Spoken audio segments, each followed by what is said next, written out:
एका वकिलाच्या लेखणीनं त्याच्या कायद्याच्या आखणीनं आमच्या हक्काचं लेखन व माय मग कुणी नाही केलं भलं व माय अग दिल्लीचं दालन फुलं व माय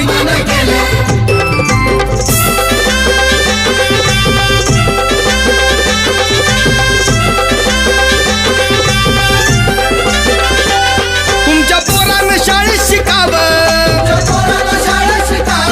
आशाला जारीला मुकावं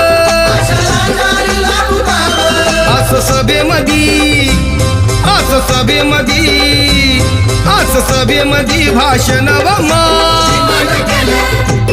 मग कुणी नाही केलं भलं